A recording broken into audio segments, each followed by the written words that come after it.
एक गांव में एक बूढ़ी माँ रहती थी। बहुत सुंदर कथा है।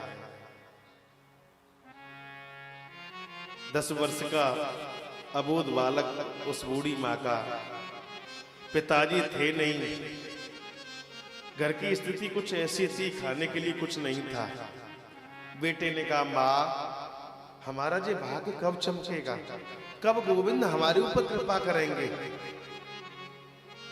माँ ने कहा, बेटा ये तो ईश्वर ही जाने, परंतु हाँ मैंने ऐसा सुना है, हमारे गांव से एक 500 किलोमीटर की दूरी पर एक गुफा है। उस गुफा में एक संत महात्मा रहते हैं और वो संत महात्मा मस्तक की रेखा देख करके बता सकते हैं कि इसका भाग्य कब चमकेगा।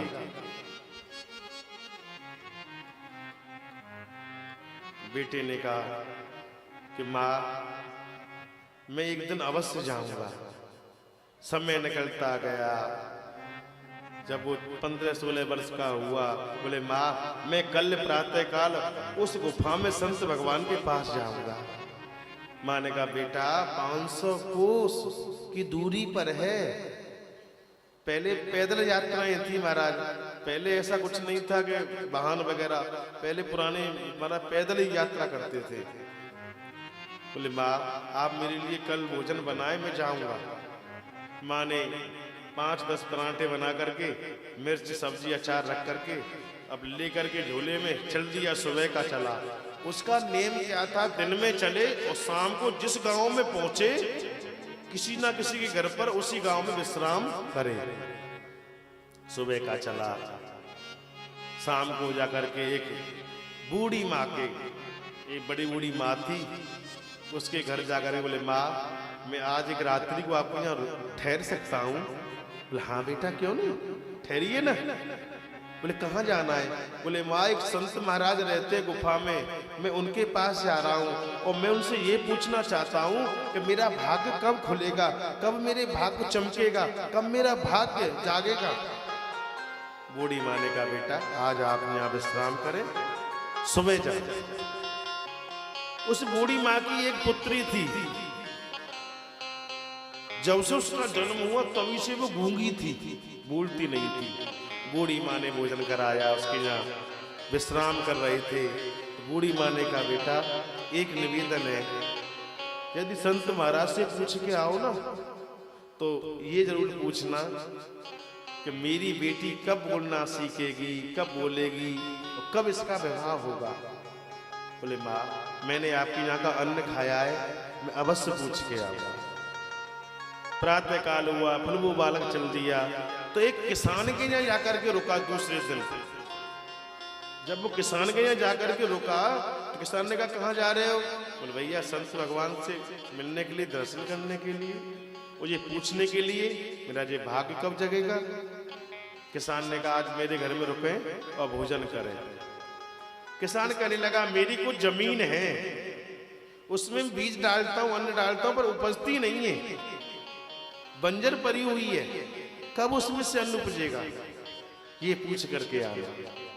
बोले ठीक है। और तीसरे दिन जैसे ही वो पहुंचा, सीढ़ियों पर चढ़ रहा था गुफा की ओर, तो क्या देखता है, आधी सीढ़ियों पर चढ़ते ही एक साधु बाबा बैठे हुए थे। साधु बाबा ने कहा, बालक कहाँ जा रहे हो।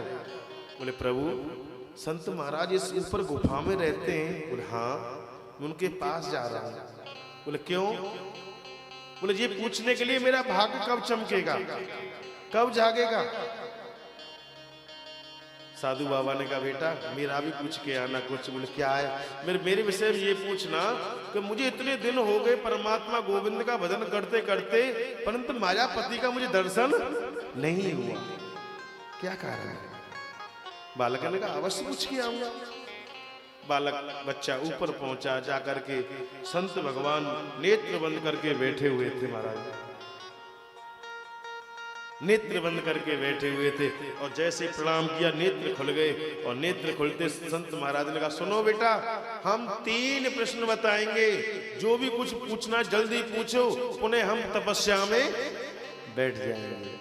संत महाराज ने क्या कहा, हम तीन ही बातों का उत्तर देंगे, फिर हम पुण्य तपस्या में बैठ जाएंगे। और जो आपको पूछना है जल्दी पूछें, क्या पूछना है। बालक तो असमंजस में पड़ गया, क्योंकि वहां तो तीन नहीं, वहां तो चार हो गए थे।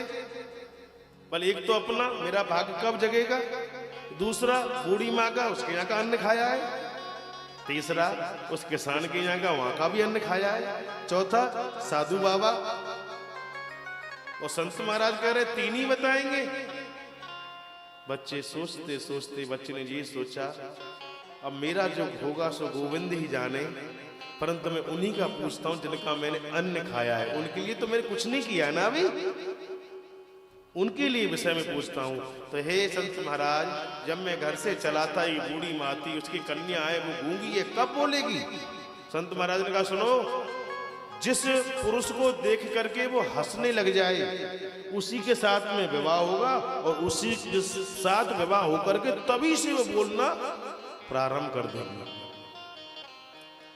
बोले महाराज किसान की जमीन है, बीज डालता है, उपजती नहीं है। बोले सुनो, जिस दिन सत्य पर चलने वाला ब्राह्मण बालक भगवान का भक्त यदि हर को खींच करके उस जमीन को जोतेगा तो उसमें से हीरा पन्नाओं के मटके निकलेंगे, हीरा पन्ना भरे हुए मटके निकलेंगे।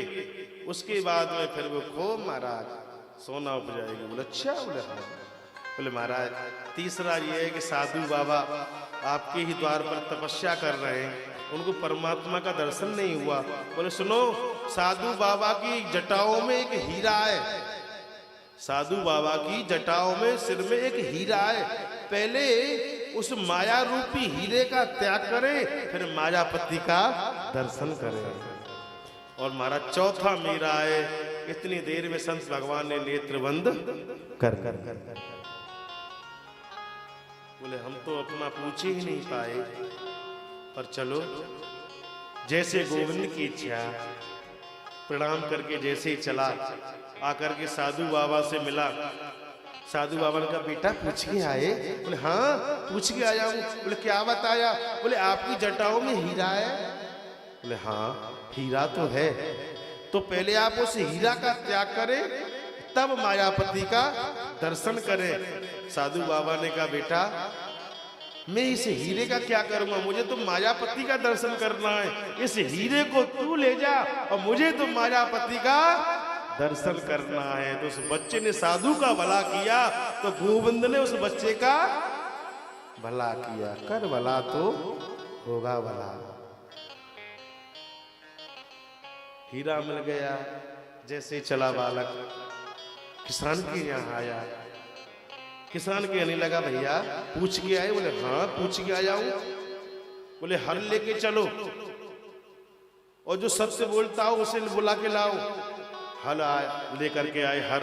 जैसे हल महाराज जमीन में सत्य बोलने वाला लगाया, खींचना प्रारंभ किया तो मटके महाराज हीरा पन्नाओं के भरे हुए मटके पर मटके निकले। आहा किसान प्रसन्न हो गया। तो भैया आपने मेरे ऊपर बड़ी कृपा करी। बोले मैंने नहीं संत भगवान ने की भैया।